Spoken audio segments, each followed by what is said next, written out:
നമസ്കാരം സുഹൃത്തുക്കളെ. നാണമുണ്ടോ മലയാളി എന്ന് ആരെങ്കിലുമൊക്കെ ഒന്ന് ചോദിക്കണ്ടേ?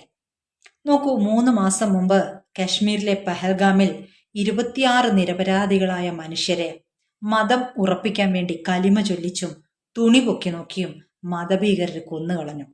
ഒരുപാട് സ്ത്രീകളുടെ സിന്ദൂരമാണ് മായ്ച്ചു കളഞ്ഞത്. എന്നിട്ട് പറഞ്ഞു, നിങ്ങൾ പോയി മോദിയോട് പറ എന്ന് ആ സ്ത്രീകളോട് പറഞ്ഞു. അങ്ങനെ മോദിയോട് പറഞ്ഞു. മോദി ഓപ്പറേഷൻ സിന്ദൂർ നടത്തി പാകിസ്ഥാനോട് എന്ത് ചെയ്തു എന്ന് നമ്മൾ കണ്ടു. അതിന് തെളിവ് ചോദിക്കുന്ന കോൺഗ്രസ്സുകാരെയും നമ്മൾ കണ്ടു. ആ കോൺഗ്രസ്സുകാരെ ലോക്സഭയിലിട്ട് ഇപ്പോ ആഭ്യന്തരമന്ത്രി അമിത്ഷാ പൊരിക്കുന്നത് പല ചാനലുകളും ദേശീയ ചാനലുകളൊക്കെ സംപ്രേഷണം ചെയ്തു. അമിത്ഷാ അന്ന് ഇന്ദിരാഗാന്ധിയോട് സാം മനേക്ഷ പറഞ്ഞ വാചകം മുതൽ ഉദ്ധരിച്ചുകൊണ്ട് ചിദംബരത്തെയും കോൺഗ്രസ്സുകാരെയൊക്കെ നിങ്ങൾ പാകിസ്ഥാൻ പക്ഷത്താണോ എന്ന് ചോദിക്കുന്നുണ്ട്. ഇതൊക്കെ ദേശീയ ചാനലുകളും മറ്റ് ചാനലുകളും ഇന്ത്യ മൊത്തവും ആഘോഷിക്കുമ്പോൾ മലയാളി എന്താണ്, മലയാളം ചാനലുകൾ എന്താണ് ആഘോഷിക്കുന്നത്, എന്താണ് വാർത്തയാക്കുന്നത്?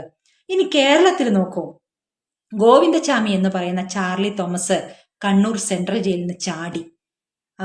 ഈ ഗോവിന്ദചാമിയുടെ ചാർലി തോമസ് എന്നുള്ള പേര് പറയരുത് എന്നുള്ളതാണ് ഒരു മതേതര ഫത്വ എന്ന് പറയുന്നത്. അത് ഈ ഹാദിയ കേസിലാവുമ്പോൾ നമ്മൾ അഖില എന്നുള്ള പേര് ഉപയോഗിക്കരുത്.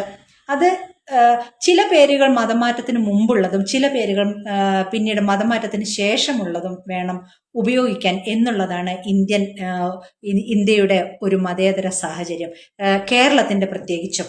അപ്പോൾ ഈ ഗോവിന്ദചാമിയുടെ പേര് ചാർലി തോമസ് എന്ന് ഉപയോഗിക്കരുത് എന്നുള്ളതാണ് നമ്മുടെ ഈ മാധ്യമങ്ങളുടെ ഒരു ഫത്വ എന്ന് പറയുന്നത്.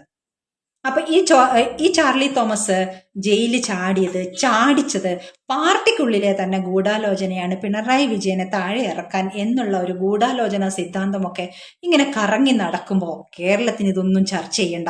ജയിലിനുള്ളിൽ നടക്കുന്ന ഈ ക്രിമിനലുകൾക്ക് നൽകുന്ന പരിഗണനയും സഹായവും ഇതൊന്നും ചർച്ച ചെയ്യണ്ട. ഇതൊന്നും അറിയണ്ടാത്ത ഈ മലയാളിക്ക് വേണ്ടി മലയാളം ചാനലുകള് വിളമ്പി വെച്ചു കൊടുക്കുന്നത് എന്താ? കന്യാസ്ത്രീ, മതം മാറ്റം, അല്ലെ, ഛത്തീസ്ഗഡ്. അപ്പൊ നമ്മൾ എന്ത് ചർച്ച ചെയ്യണം? അതും നമ്മൾ ചർച്ച ചെയ്യണം. മതം മാറ്റം പ്രധാന വിഷയമാണ്. എന്തുകൊണ്ട് മതം മാറ്റം വിഷയമാവുന്നു? ജനാധിപത്യത്തിലെ ഏറ്റവും വലിയ ആയുധമായ വോട്ടിനെ മതം കൊണ്ടാണ് കയ്യിലാക്കുന്നത്. വോട്ട് ബാങ്കുകൾ ഉണ്ടാക്കുന്നത് മതം കൊണ്ടാണ് എന്നുള്ളത് കൊണ്ട് നമ്മൾ മതം മാറ്റം ചർച്ച ചെയ്യണം. അല്ലാതെ ഇവർക്ക് മതം മാറാൻ സ്വാതന്ത്ര്യമുണ്ടോ, ഇവരെ എങ്ങനെയാണ് മതം മാറ്റിയത് എന്നുള്ളതല്ല. ഇവരെ എങ്ങനെ നിർബന്ധിതമായി മതം മാറ്റി, കുഷ്ഠരോഗം ചികിത്സിക്കാനും പാൽപ്പൊടി കൊടുത്തും ദുർബല സാഹചര്യങ്ങൾ മുതലെടുത്തുകൊണ്ടും മതം മാറ്റുന്നത് വേണം ചർച്ച ചെയ്യപ്പെടാൻ. അപ്പോൾ അതിൻ്റെ കൂടെ ചർച്ച ചെയ്യപ്പെടേണ്ടത് ആ പ്രദേശം, ഛത്തീസ്ഗഡ് എന്ന് പറയുന്ന സംസ്ഥാനത്തിന് അതിന്റെ ഫെഡറൽ സ്വാതന്ത്ര്യങ്ങളുണ്ട്. കേരളത്തിന് മാത്രമല്ല ഫെഡറൽ സ്വാതന്ത്ര്യം കേട്ടോ. ഫെഡറലിസം എന്ന് പറയുമ്പോൾ കേരളത്തിന് മാത്രമല്ല, അത് ഛത്തീസ്ഗഡിനുണ്ട്. ഛത്തീസ്ഗഡിനൊരു നിയമമുണ്ട്, നിർബന്ധിത മതപരിവർത്തന നിയമം. അവിടെ അതിന് വിധേയമാണ്. അവരുടെ നിയമത്തിന് അനുസരിച്ച് കേസെടുത്ത കേരളത്തിൽ കിടന്ന് പിടച്ചിട്ട് കാര്യമൊന്നുമില്ല. അപ്പോ അതിന് പ്രത്യേക പരിഗണനയുമില്ല. ഇപ്പൊ കന്യാസ്ത്രീന്റെ കുപ്പായിട്ടതുകൊണ്ടോ കാഷായ ഇട്ടതുകൊണ്ടോ മൊയിലാര തൊപ്പി വെച്ചത് കൊണ്ടോ അതിന് പരിഗണന കിട്ടാൻ പാടുണ്ടോ? ഇന്ത്യൻ പൗരന്മാരൊക്കെ ഒരുപോലെയല്ലേ? ഫെഡറലിസം എല്ലായിടത്തും ഒരുപോലെ വേണ്ടേ? ഇതൊക്കെ നമ്മൾ ചർച്ച ചെയ്യണ്ടേ?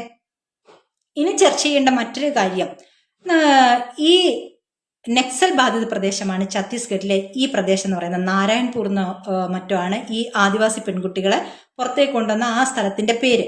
അവിടത്തേക്ക് ഇന്ത്യൻ സർക്കാരിന്റെ എന്തെങ്കിലും ഒരു സംവിധാനത്തിന് കടന്നു ചെല്ലാൻ പറ്റില്ല, സൈന്യത്തിന് പോലും കടന്നു ചെല്ലാൻ പറ്റില്ല എന്നുള്ളതാണ് അത്രേ അവിടുത്തെ സാഹചര്യം. അപ്പൊ ഈ മിഷണറികൾ എങ്ങനെ കടന്നു ചെല്ലുന്നു, കന്യാസ്ത്രീകൾ എങ്ങനെ കടന്നു ചെല്ലുന്നു?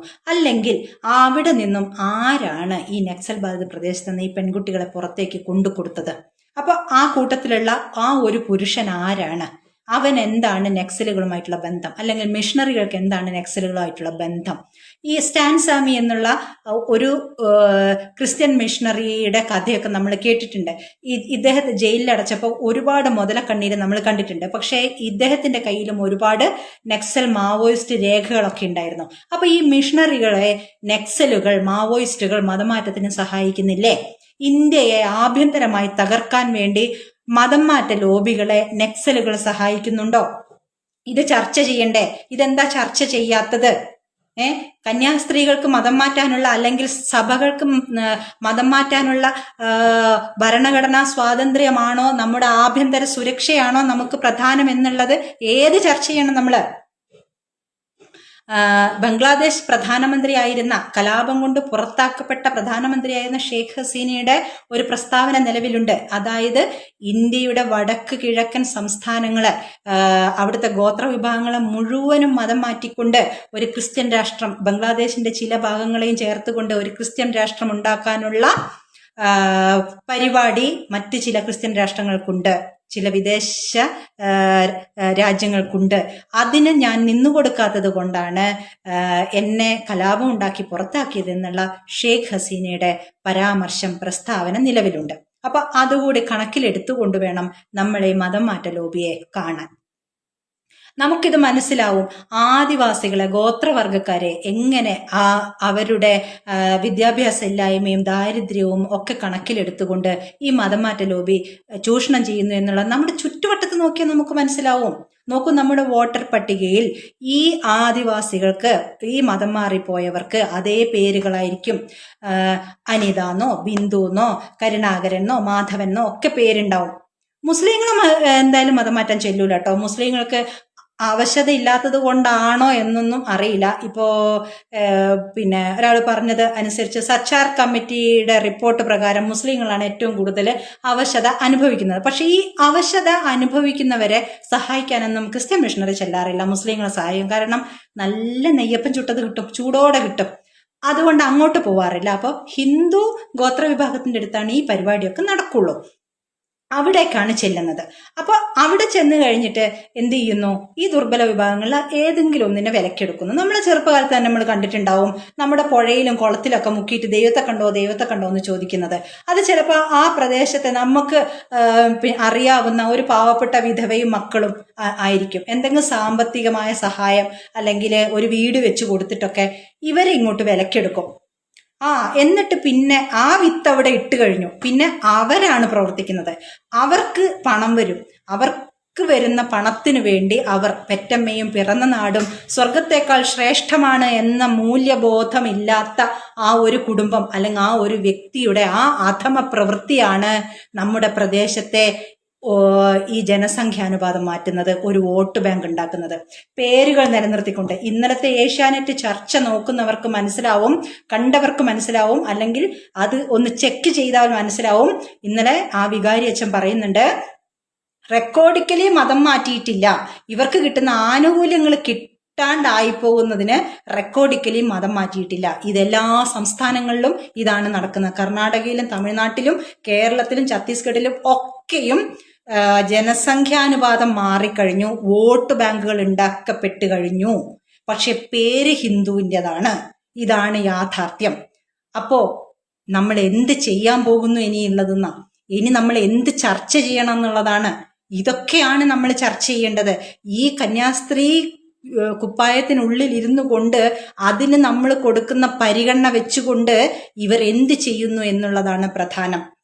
എല്ലാവർക്കും മതം പ്രചരിപ്പിക്കാനുള്ള സ്വാതന്ത്ര്യമുണ്ട് എന്നുള്ള ഭരണഘടനാപരമായ അവകാശത്തെ മുതലെടുത്തുകൊണ്ട്, ജനാധിപത്യ സാഹചര്യങ്ങളെ മുതലെടുത്തുകൊണ്ട് നമ്മുടെ ഭാരതത്തിന്റെ സാംസ്കാരിക തനിമയെ ഇല്ലാതാക്കാൻ വേണ്ടി, ഗോത്ര പാരമ്പര്യങ്ങളെ ഇല്ലാതാക്കാൻ വേണ്ടി സംഘടിത സെമിറ്റിക് മതസമൂഹം ചെയ്യുന്ന ഈ പ്രവർത്തനത്തെ നമ്മൾ അനുകൂലിക്കണം.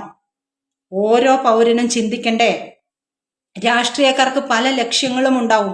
ഈ പറഞ്ഞ വ്യക്തിയെ പോലെ തന്നെ സ്വന്തം സമ്പത്തിന് വേണ്ടി, സ്വന്തം കാറിനോ കുടുംബത്തിനോ വേണ്ടി സ്വന്തം മാതൃരാജ്യത്തെ ഒറ്റുകൊടുത്ത, ഈ മതമാറ്റത്തെ സഹായിച്ച ഓരോ പ്രദേശത്തെയും വ്യക്തിയെ പോലെ തന്നെയാണ് ഓരോ രാഷ്ട്രീയക്കാരനും. നമ്മളിപ്പോ കാണുന്നില്ലേ, അവരെ സഹായിക്കാൻ വേണ്ടി ഓടി ചെല്ലുന്ന MP-മാരെയൊക്കെ നമ്മൾ കാണുന്നില്ലേ? അവർക്ക് ഈ സാഹചര്യം മനസ്സിലാവാഞ്ഞിട്ടാണോ? ഇന്ത്യയെ ആന്തരികമായി തകർക്കാനുള്ളതാണ് ഈ സെമിറ്റിക് ഗൂഢാലോചന, ജോഷുവ പ്രൊജക്ട്, ഗസ്വ ഇ ഹിന്ദ് എന്നുള്ളതൊക്കെയും മനസ്സിലാക്കാത്തവരാണോ നമ്മുടെ MP-മാര്? അല്ല. ഭാരതം തകർക്കപ്പെടട്ടെ എന്ന് വിചാരിച്ചിട്ടാണ്, ഛിന്ന ഭിന്നമായി പോകട്ടെ എന്ന് വിചാരിച്ചിട്ടാണ് ഇവിടുത്തെ ഹിന്ദു സമൂഹം തമ്മിൽ തല്ലി അല്ലെങ്കിൽ ഇങ്ങനെ ജാതീയമായി വിഘടിച്ച് മതപരമായി വിഘടിച്ച് ഇല്ലാതാവട്ടെ എന്ന് വിചാരിച്ചിട്ടാണ്. അതുകൊണ്ടാണ് ഓരോ കോൺഗ്രസ്സുകാരനും ഓരോ കമ്മ്യൂണിസ്റ്റുകാരനും മതേതരത്വം എന്ന പേരിൽ ഇതിനൊക്കെയും സപ്പോർട്ട് കൊടുക്കുന്നത്. ഇത് മനസ്സിലാക്കാൻ നമുക്ക് കഴിഞ്ഞിട്ടില്ലെങ്കിൽ നമുക്ക് ബാക്കിയുള്ള ഈ മണ്ണുകൂടിയും നഷ്ടപ്പെടും. ജോഷുവ പ്രൊജക്റ്റ് എന്താണെന്ന് നമ്മൾ മനസ്സിലാക്കിയിട്ടില്ലെങ്കിൽ നമ്മുടെ ബാക്കിയുള്ള ഗോത്ര സമൂഹങ്ങൾ കൂടി ആ വഴിക്ക് അങ്ങ് പോവും. നമ്മുടെ ചുറ്റും നമുക്ക് അറിയാം എങ്ങനെ നടക്കുന്നു എന്നുള്ളത്. ചാരിറ്റിയുടെ പേരിൽ ഡി അഡിക്ഷൻ സെന്ററിലേക്ക് മദ്യപാനം മാറ്റാൻ കൊണ്ടുപോകുന്ന ഗോത്രവർഗത്തിലെ ഒരുത്തൻ തിരിച്ചു വരുന്നത് മതം മാറിയിട്ടാണ്. അത് മനസ്സിലാക്കണം.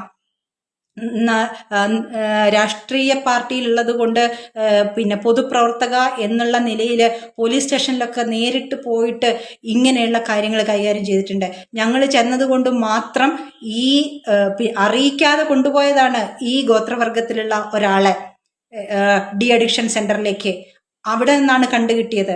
അതായത് രാഷ്ട്രീയ പാർട്ടിക്കാർ ഇടപെട്ടിട്ടുണ്ട് എന്ന് അറിഞ്ഞപ്പോൾ പെട്ടെന്ന് തന്നെ ഇയാളെ തിരിച്ചു കിട്ടി.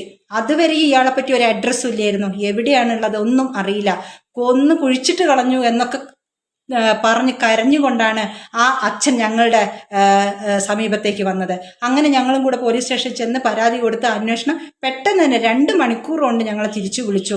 ഇതാ ഇന്ന് ഡി അഡിക്ഷൻ സെന്ററിലുണ്ട്. അപ്പൊ ചാരിറ്റിയുടെ പേര് ഡി അഡിക്ഷൻ എന്ന് പറഞ്ഞുകൊണ്ട് ഇവരുടെ ദൈവത്തിന് മാത്രമേ മദ്യപാനം നിർത്തിക്കൊടുക്കാൻ പറ്റൂ എന്നാണ് ഈ പാവപ്പെട്ട ആദിവാസിയെ വിശ്വസിപ്പിക്കുന്നത്. ഇങ്ങനെയാണ് മതം മാറ്റുന്നത്. എന്തുകൊണ്ടാണ് സർക്കാരിന് ഡി അഡിക്ഷൻ സെന്ററുകൾ സ്ഥാപിക്കാൻ പറ്റാത്തത്? ഡി അഡിക്ഷൻ സെന്ററുകൾ സ്ഥാപിച്ചുകൊണ്ട് ഈ ഗോത്ര സമൂഹത്തിനെ സഹായിക്കേണ്ടത് സർക്കാരുകളല്ലേ? അത് ചെയ്യാത്തത് ഈ ചാരിറ്റിയുടെ പേരിൽ ഈ മതലോബിയെ സഹായിക്കാൻ വേണ്ടിയിട്ടല്ലേ? അപ്പോൾ ഈ മതലോബിക്ക് ഈ ഹിന്ദു സമൂഹത്തെ തുറന്നിട്ട് കൊടുക്കുക എന്നുള്ളതാണ് ഈ മതേതര സർക്കാരുകളുടെ ലക്ഷ്യവും ഡ്യൂട്ടിയും. ഇത് നമ്മൾ മനസ്സിലാക്കണം. ഇങ്ങനെയുള്ളവർക്ക് വോട്ട് ചെയ്യുമ്പോഴും നമ്മൾ ഇത് മനസ്സിലാക്കണം. അപ്പോൾ ഈ ഷെയ്ഖ് ഹസീന പറഞ്ഞ ആ ഒരു രാഷ്ട്രവും ഈ മതലോബികളുടെ പ്രവർത്തനവും ഇവർക്ക് പ്രത്യേകിച്ച് പൗരന്മാർക്കില്ലാത്ത പ്രത്യേകിച്ചുള്ള കൊമ്പുകളൊന്നും ഇല്ല എന്നുള്ളതും ഒക്കെ നമ്മൾ ചർച്ച ചെയ്യണം. നക്സലുകളുമായിട്ട് ഈ മിഷണറികൾക്ക് എന്താണ് ബന്ധമെന്നുള്ളതും ഒക്കെ നമ്മൾ ചർച്ച ചെയ്യണം. ഇതൊക്കെ മനസ്സിലുണ്ടാവണം. രാഷ്ട്രായ സ്വഹ ഇദം നമഃ.